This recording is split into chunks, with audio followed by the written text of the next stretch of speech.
Politics Ignited, episode number 1. Let's do this.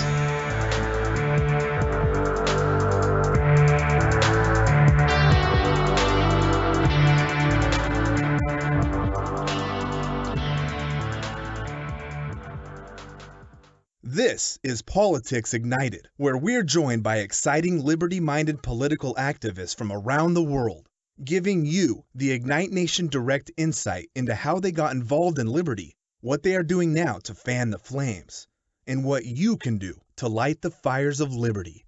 And now, your host, Todd Welch.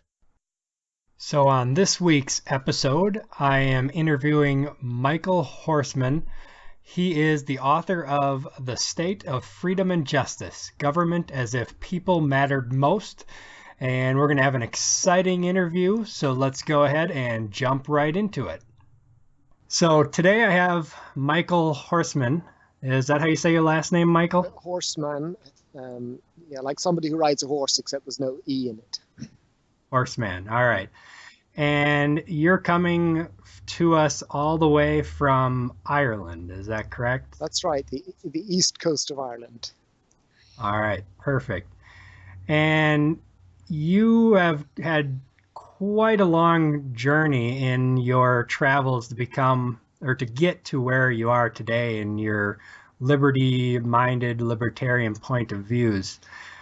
So why don't you just start us off telling us about your path, how you've gotten to where you are, and then we'll talk a little later about the book that you're going to have released here soon. Yeah. The book has actually just been published. It has taken 36 years of actual writing since I began writing, but it really goes back to my childhood. I was a bird watcher. We lived on a farm, and I was keen on the environment. And so when I grew up as a teenager, I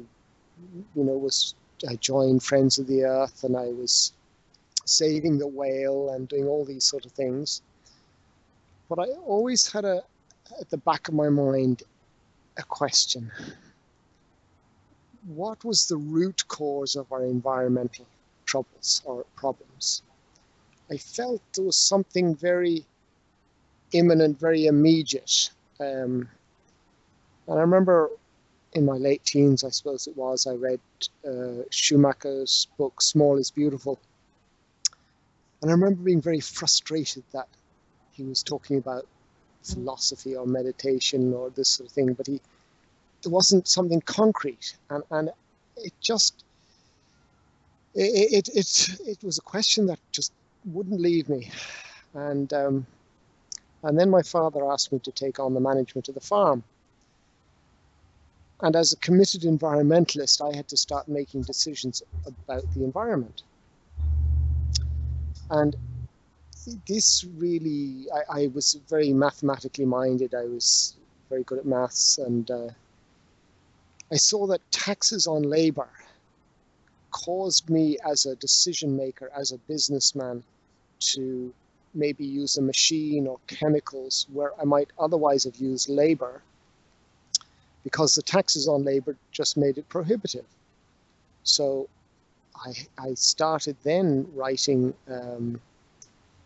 what I call a little booklet, a little paper called Labor Taxation, and I started just to seeing where this would lead. And eventually I linked this up with, because I wasn't very politically aware, and I became politically aware, and I saw that, oh, hang on, taxes, we've got a huge unemployment problem here in Ireland. This was about the year 1980, a huge unemployment problem, and we're taxing labor. I mean, this makes no sense at all. And so from then on, I linked the two up together, and I said, okay, for the sake of the environment and for the sake of the economy and for people's jobs, we have to abolish taxes on labor. And that was the beginning of it. Todd, it was from there I basically I began to research the question: how could government raise revenue without taxing income? And what was the right source of revenue for government? And that took me 4 years, and I eventually wrote a little paper called Raising Revenue Without Taxation. And in it, I came to the conclusion that there are three factors of production: land, labor, and capital. And if you tax either labor or capital, which is the product of labor, you will discourage production. Mm-hmm. And this leaves only one thing left to tax, which is land. And I discovered as I came to this conclusion that an American had beaten me to this idea. And his name was Henry George. And he wrote a book called Progress and Poverty, which outsold Das Kapital and The Wealth of Nations put together. The Bible of capitalism, the Bible of communism, and he outsold both of them. And unfortunately, he was sidelined and buried by the likes of Cornell, who owned huge amounts of Western America and would be one of the great landlords who would be disadvantaged by this imposition. So Cornell created Cornell University, and he created neoclassical economics, and he basically buried Henry George. So, I mean, how many people have heard of Henry George today? So this was my my first step along my road. Okay. Now, so when you're talking about taxing labor, you're talking about like an income tax, obviously. So yes, getting rid of all taxes on income. That's what I'm saying. Okay. And you're also talking about probably a sales tax? Getting rid of all taxes on capital, on whether it's buying or selling. For example, we have VAT here in Europe. Mm-hmm. I mean, a very good economist definition of work is adding value. I mean, that is what work does. And here we tax adding value. I mean, do we want prosperity or not? Do we want people to work, to produce or not? I mean, it just, again, makes no sense. Yeah, I definitely agree. When you tax something, you're going to get less of it. We actually were just having this discussion as well on Facebook about income taxes and how when you tax someone's labor, then you can never actually own the fruits of your labor because the government is always going to get their cut first. So you're always working for the government before yourself. Yeah. So I definitely agree with you on getting rid of the income tax. The sales tax and the property tax is where you're going as to what you believe is the best form of tax. Is that correct? Property, in as much as it is not man-made. If you tax property that is man-made, that is another disincentive to improve your dwelling, to, you know, add on an extension or to build any building. Again, it doesn't really make sense. But the one thing that can be taxed, which causes no disincentive, is land value or site value. In fact, the only thing that this will disincentivize is land speculation. And land speculations we do not need. Okay. Now one of the arguments against property tax would be that if you have tax on land, then you can never actually own land. You're always renting the land from the government. What are your thoughts on that? Well, actually, it's not so much renting it from the government, but renting it from everybody else who has an equal right to it. I mean, land is not created by anyone. To my mind, it's the gift of God to everybody. So anyone who has an exclusive title to, a few thousand square feet or a few thousand square miles, they have that property at the expense of everybody else on this planet, actually, but certainly in the state, to that same right, and therefore they pay a rent to the community for that. Well, I call it now the rent res publica, because res publica is the thing that is public. So you just simply pay your rent res publica, no tax on whatever you produce, and the economy will boom.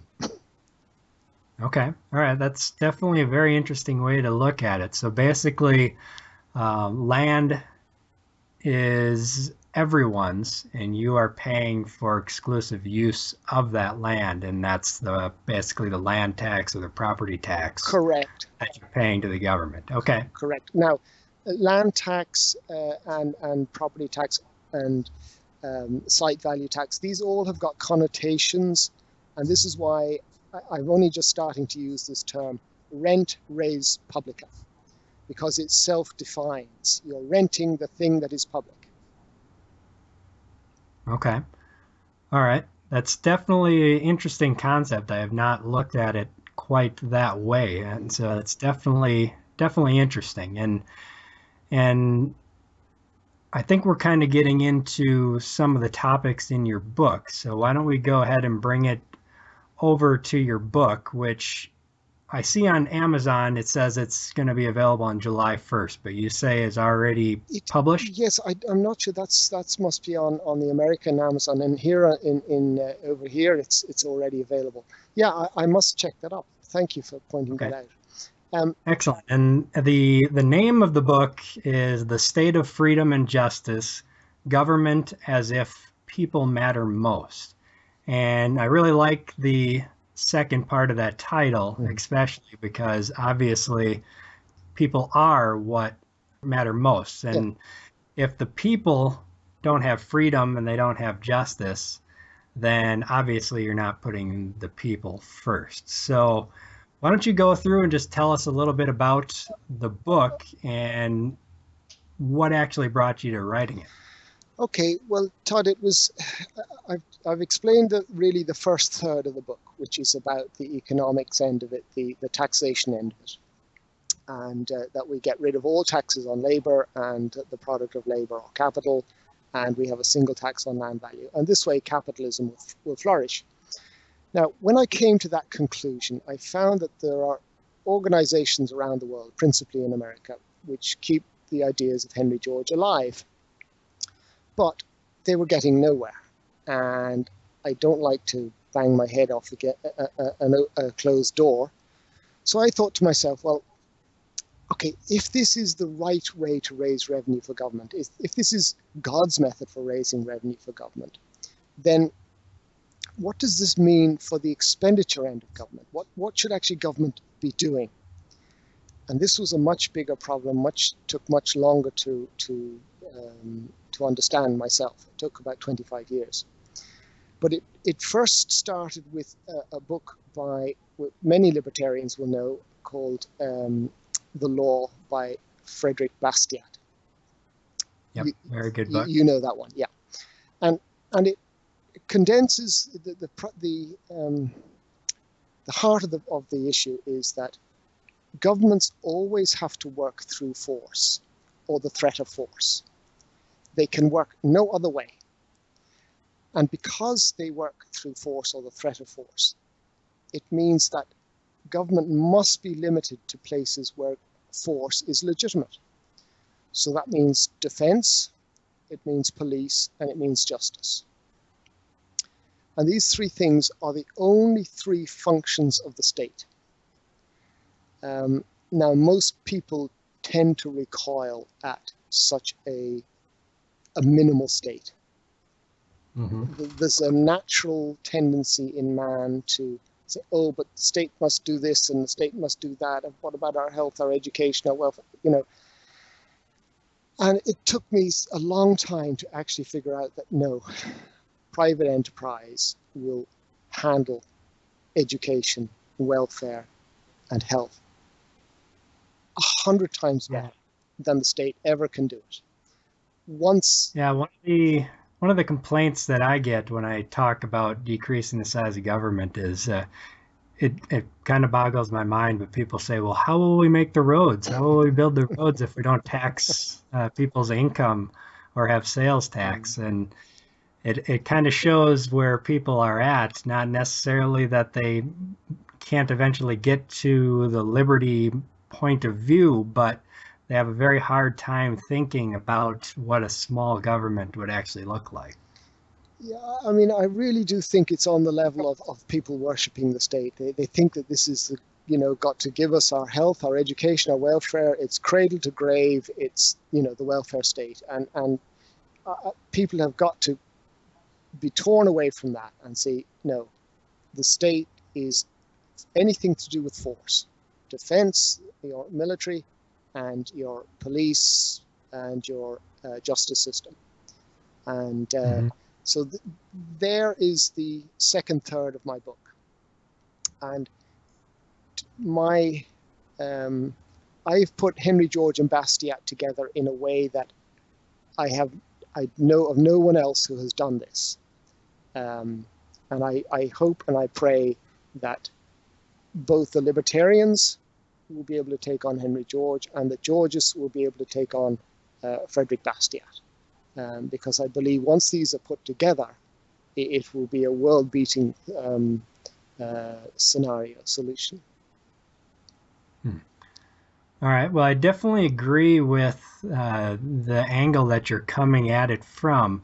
But what do you think the likelihood of being able to accomplish it is? Oh, wow. Yeah, I think it's kind of close on miraculous, but then I believe in miracles. And, I think the fact that you, Todd from Wisconsin, have contacted me here in Ireland, and, we're creating this podcast, that's getting the message out. And it's really about getting the message out, because once people hear it and see it, they say, well, that makes sense. What we've got doesn't make sense. So, I really think it's realistic and will happen. Timing now, Todd, is another thing. I don't know. Yeah, that's always the question. I believe that liberty is definitely rising. The flames of liberty are lighting all over the world. It's a matter of time. It's just a matter of how much time it's going to take to get there. Yeah. Well, Todd, just to put in the last third of my book. The last third of the book really comes from a guy by the name of Herbert Spencer, who will be known to some people. And the proposition is this, that if justice costs money, then it ain't justice. Which leads on then to the fact that the state should be providing justice as a free service. It should not be something that you have to, when you have a dispute with your neighbor, that you have to go out and lay vast sums of money to just get a hearing in court. That this is. So anyway, those are the three legs of my book: the single tax on land value, or and then the minimal state, and then the free judicial service. So there's my book in a nutshell. And it is available now online from my website. So you can just Google the State of Freedom and Justice, and you can buy it there. Excellent. And I'll also have it up on our website as well. So Thank you. Anybody can go to www.politicsignited.com/001, and it'll take you to this podcast, and I'll have a link to your book to where they can buy your book and look into it a little more if they'd like. Cool.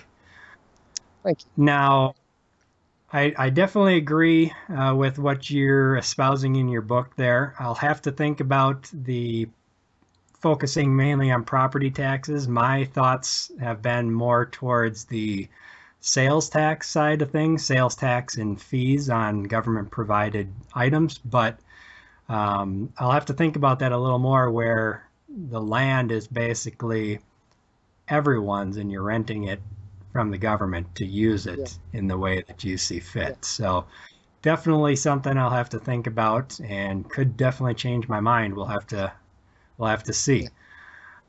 Now, I want to move into another section here. This is a section that I call the Flames of Liberty.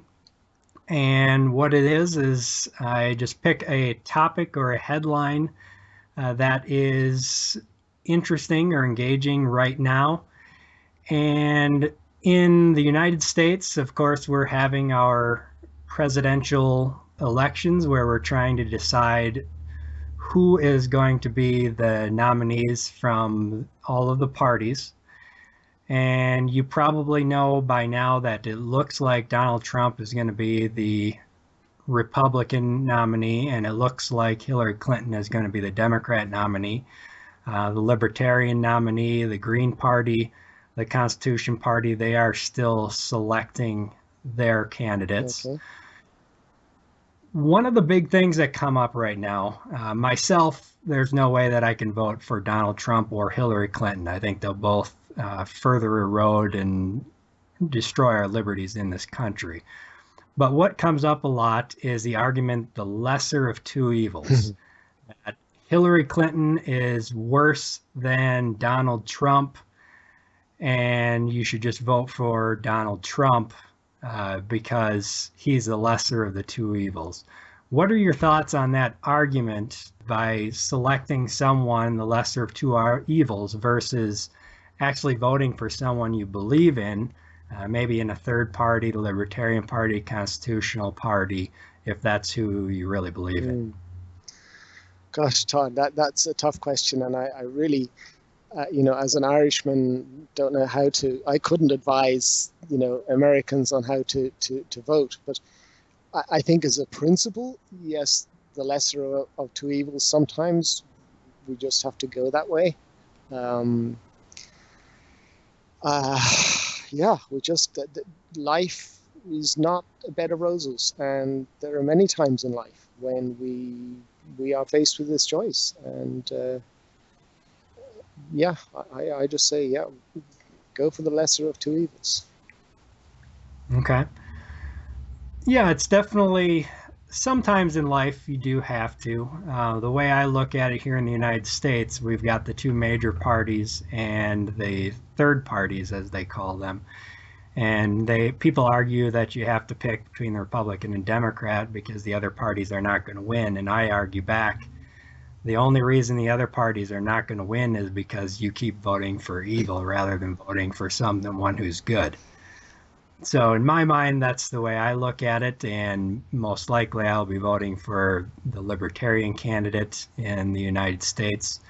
But people have to make that decision for themselves, Yeah. the lesser of two evils, or someone they truly believe in and will stand up for liberty. Well, Now, it's sorry, go just ahead. I think, just as regards standing up for liberty, I think, between Clinton and Trump, I mean, clearly Trump stands up for liberty.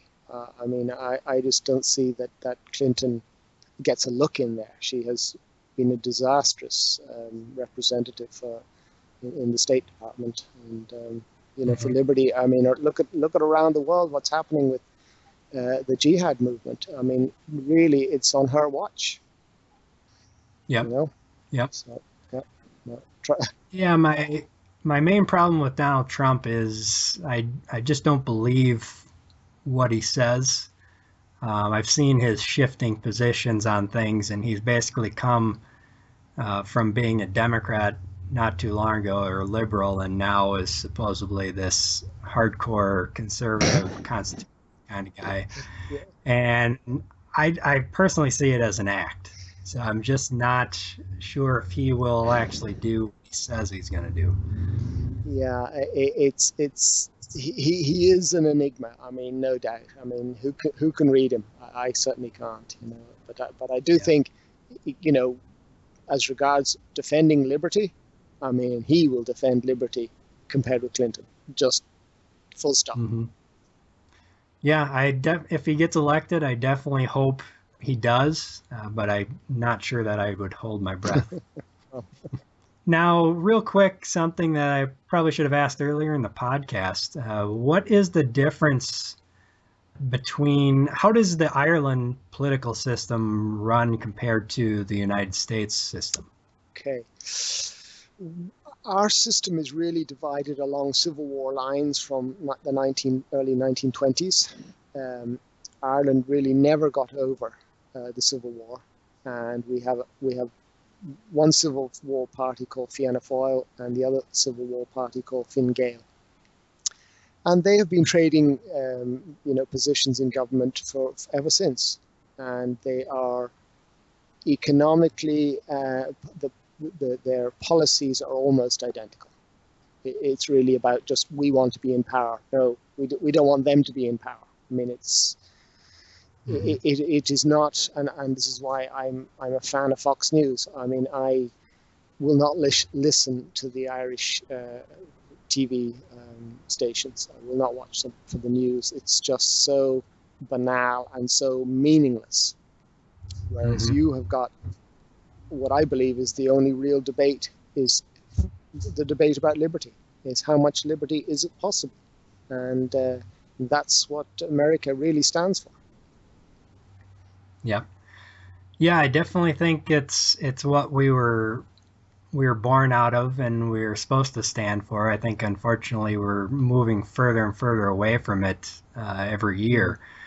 It's kind of funny that you say you don't listen or watch Irish TV because I have the same problem here. I can't stand watching most American TV. Fox News is a little bit better, but I think they pander way too much, just like the rest of them. I typically end up watching or reading things online. I've even watched internet TV stations and stuff like that that actually dig into things a little bit. I don't necessarily believe in their stances, but the BBC, I watch them for international news, and I watch some of the Russian TV channels just to get different perspectives and stuff. So it's kind of interesting that you have the same perspective from your Irish TV stations. So Oh yeah, yeah. I mean, media is so much of the problem. It really is. yeah, I think media does a pretty poor job of covering their home nation. When if you're dealing with another country, if you're Europe or you're Russia and you're covering the United States, it seems to be a better perspective for some reason. Yeah, yeah. Certainly, it pays to look around and look at other channels and see what they're saying from their perspective. Yeah, absolutely. Yep, yep, exactly. All right, well, excellent. So the way I like to end the podcast here is just have you tell the Ignite Nation and all the Igniters out there, what do you think is the best way that they can get involved? Whether it's they want to follow your path in writing a book, or if there's other paths out there, how would you encourage other people to get involved? I do think it's very important to study for example, Frederick Bastiat. It's only a very small book, but it is so pivotal. So what I'm really saying is get educated. Get educated in the ideas of liberty. John Locke, the Second Treatise on Civil Government. Henry George's Progress and Poverty. People who are figuring out liberty need to read these, and then they can see, okay, we can agree here or disagree there, but you have a discussion then, and once you get that a real discussion going, you know where you want to go yourself then. Mm-hmm. I agree 100%. Education is key because there's too many people that just take talking points of the major parties, and the Republicans are bad, the Democrats are bad, No. and they don't look outside of that at all, and so you just end up getting the same thing over and over, and things keep getting worse. Yeah, absolutely. Yeah, no, you've got to learn it for yourself. You've got to see it for yourself, believe it for yourself, and then you can go out and fight for it. You can't go out and just fight for a party or for a person, no matter how much you think they're great. You've got to know what it is that you're fighting for. Exactly. Yep. I agree 100%. So why don't we end it on that note? So, Michael, I really appreciate you coming on the podcast. Again, your book that is out now and is coming out soon on Amazon in the United States is The State of Freedom and Justice, Government as If People Matter Most. People can check it out and buy your book just by going to politicsignited.com/001, which would take them to the post for this episode. Any final thoughts before we wrap up? Well, Todd, I'm just blessed. Thank you so much for this opportunity. And I just wish America all the best. I think it is one of the best ideas that the world has ever had. And, may God bless America and Wisconsin. Appreciate it. Thank you very much, Michael. And you have a good one. Thank you so much, sir. God bless. Okay, well, there you have it. A fantastic interview with Michael Horsman about his book, The State of Freedom and Justice, Government as If the People Matter Most. And I don't know about you all, but I had a great time interviewing Michael and learned some fantastic things. It was really interesting to hear his thoughts on property, private property rights, and property taxes as a way to fund government and eliminating all other taxes. And his ideas on small government and liberty in general. And totally agree with get out there and educate yourself, learn about liberty. It's the first step towards knowing how to get involved and what you want to do. So big shout out and thank you to all my listeners out there in Ignite Nation.